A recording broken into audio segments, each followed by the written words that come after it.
What's up, guys? First off, Happy New Year. I hope everyone out there has set some goals for themselves and we're working towards those goals and maybe even finding some success in those goals so far. I know it's still early, but for the new year, I wanted to start making videos, informational videos on various topics, maybe questions you have, questions you didn't know you had, maybe things that I think you should know about health and fitness and wellness, strength training, whatever. And just a good way for me to stay in contact with a lot of people who like my style of coaching and love the information that I share. So for this first video, I wanted to talk about foam rolling. And foam rolling is a relatively new thing in that 10 years ago, if you went to a gym, you wouldn't have found a foam roller, more than likely. They just simply didn't exist yet. And now it seems like they're everywhere. I mean, people even have personal foam rollers and lacrosse balls and all these fancy tools for self-care. And with the rise of something, you always have the backlash. And since foam rolling has gotten such traction, there's been a lot of people, coaches, experts out there questioning if it works or not and saying that maybe it doesn't work. And I think if you're going to question the efficacy of something, you got to know why you're doing it in the first place. And foam rolling, the best way I can put it is foam rolling is a poor man's massage. And that's a really good way to describe it because that's kind of what it is. It's self-massage. And there's lots of reasons for massage therapy. If you went to a massage therapist, there's lots of reasons: stress relief, muscle care, lymph drainage. I could go on and on. But largely a lot of it has to do with fascial care. And fascia is everywhere in the body. It's around the muscle, it's in the muscle, it's between muscle, it's everywhere. It's literally what holds us together. And to better understand foam rolling and its relationship to fascia, you kind of have to define these hot words out there right now: trigger points, knots, adhesions. And they're kind of all the same thing.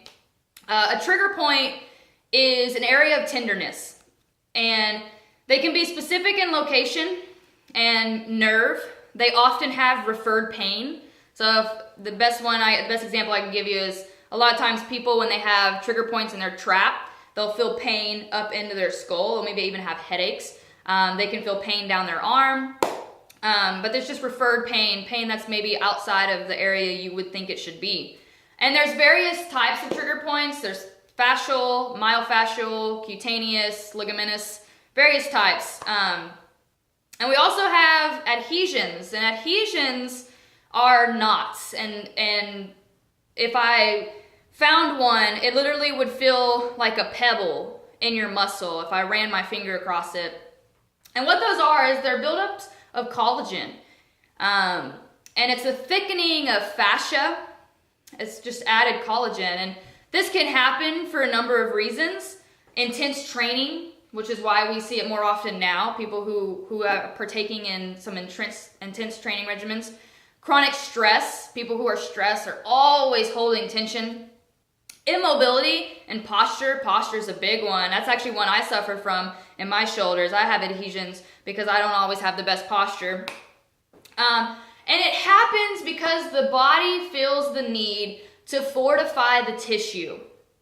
And it's an adaptation, right? If we're talking about posture, if I'm holding this for a long period of time, I could start get a buildup and a thickening of fascia in my shoulders so I could better maintain that position for a long period of time.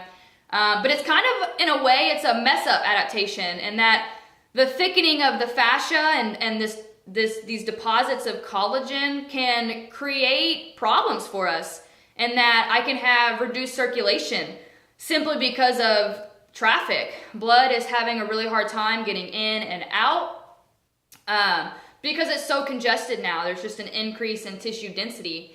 We can also start to have muscular dysfunction, and that my muscles are having a hard time contracting and relaxing because of this increase in fascia. And this is what foam rolling aims to do, is to loosen the fascia and break up these adhesions to better realign the collagen in more favorable orientations and positions so I can have an increase in my muscular function and an increase in circulation. And it's in the same way as manual therapy or massage therapy. Maybe not as good, because massage therapists and manual therapists are educated and trained in methods of fascial release, and they know the orientation of muscles and how they run and the fibers, and so they have a better understanding of how to attack these areas that are afflicted. So foam rolling might not be as good, but it doesn't mean it doesn't work. Now, when people say foam rolling doesn't work, sometimes I recognize that they're using foam rolling for a different reason. And a big one is stretching, and that they're trying to change the length of the tissue, the length of the muscle. And foam rolling and other forms of self-care are just not capable of that. They may manipulate fascia, which can have an impact on the resting length of the muscle, but the foam roller and the lacrosse balls by themselves are not going to change the resting length of a muscle or even a tendon. And another one I see is DOMS and muscle soreness, the delayed onset muscle soreness. And foam rolling is not going to cure your DOMS, unfortunately. It may help because it can increase circulation and it can help with some drainage of fluids in the area. But DOMS is actual mechanical damage to the contractile units in a muscle, and that's something that the body has to come in and fix and adapt itself. A foam roller can't do that for you. And then finally, another reason or another way people use foam rollers is a means of warming up. And a foam roller by itself is not sufficient for a warm up. There's a lot of things that go into warming up. The first one is obviously warming up the body, increasing our internal temperature. Foam roller can't do that. Another big one is activation, and that I need to get my neurology and my muscles firing and ready for movements. And then the last one is just general movement prep and getting ready to execute movements. And so if you're using foam rollers for that reason, you're probably not going to find a lot of success. They may be parts of treatment of DOMS and maybe part of your warm-up, but by themselves they are not sufficient. But if you're using foam rollers and lacrosse balls to treat afflicted areas with adhesions and knots and fascia thickening and maybe trying to desensitize some trigger points, you will find success so long as you are adamant about it and you are consistent. So hopefully that helps you out, helps you understand foam rolling, why we foam roll, why it's important, the importance of doing it often and maybe even every day. And hopefully you learned a thing or two. And so hopefully stay tuned for more videos.